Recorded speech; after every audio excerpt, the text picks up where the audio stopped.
Hello, it's Adil wishing everybody a happy new year 2014, Mr. Intermarket Analysis.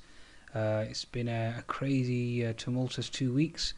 We've had insane price action, short squeeze on light volume, markets hitting new record highs, and obviously today we obviously crashed, unfortunately, with the DAX losing almost 250 points in a day.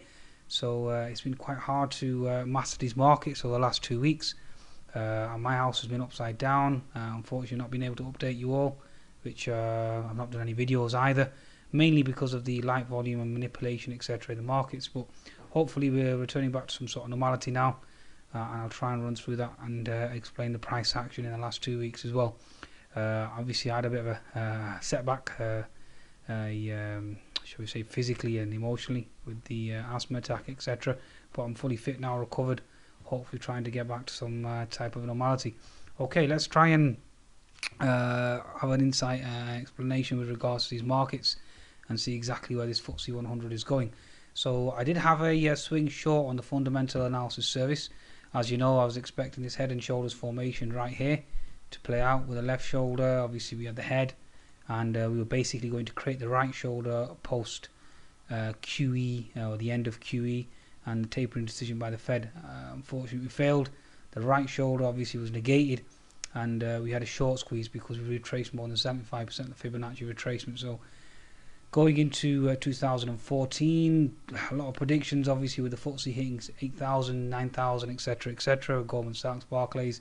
Obviously, that is going to materialize now, given the fact that we've broken the right shoulder at 75%. So the weekly chart at present is obviously showing you that we're consolidating, and we're looking to break higher and obviously make new highs. On the daily charts, there's a lot of confusion here now, given the fact that the Chinese markets obviously were quite weak overnight. The Asian markets came under pressure, although the euro was under pressure, but that obviously helps the European equities in terms of exports. But even the German DAX, the CAC, literally all of them got butchered today. So again, we need to read into that. How can we read into that? Given the fact that the FTSE 100 remains strong, but European equities obviously remain weak. So again, we have to give it a few more days, see how the market digests. But right now, basically what we have on the weekly charts, obviously bullish, calling for 8,000. I'll be looking to buy dips going into the new year, especially in the live and the fundamental analysis service. This week we're currently, I think, 70 points and counting on the live analysis service. So a pretty good week. But the last 2 weeks have been quite rough and negative as well. Again, light volume manipulation with the Xmas holidays, or the big boys and big girls are away, unable to move the markets, and obviously that resulted in a lot of manipulation by market makers, etc. So now obviously everybody's back at the trading desks, everything's back to normal, and we'll see exactly how this market plays out. So basically, the daily charts, we've got a bull flag formation here, provided we hold a 6,700 level and we stay above. I am long on the FTSE at present, targeting the 6,800 and higher. Provided we hold the inside bar here at 6,700, then we should project to move higher. Given the fact that the FTSE held strong, given the carnage in the European markets, then that obviously bodes well.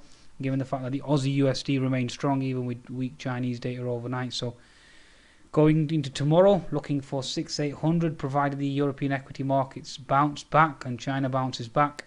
Obviously, we had a liquidity crunch in China, rates rising.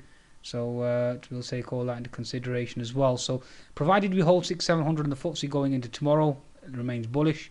We break 6,700, then obviously we follow the European equity markets lower, back to the 6,630 and obviously 200 MA.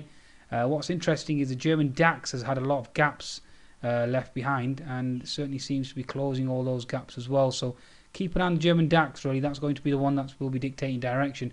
As you can see, held this key trend line here. We negated, we've closed 2 gaps, we've got 2 gaps to go. So watch out for the gap on the DAX at 9340 and 9180. That will obviously dictate which way the FTSE 100 goes on the morrow. Okay, so risk on, risk off, wax on, wax off. Goodbye.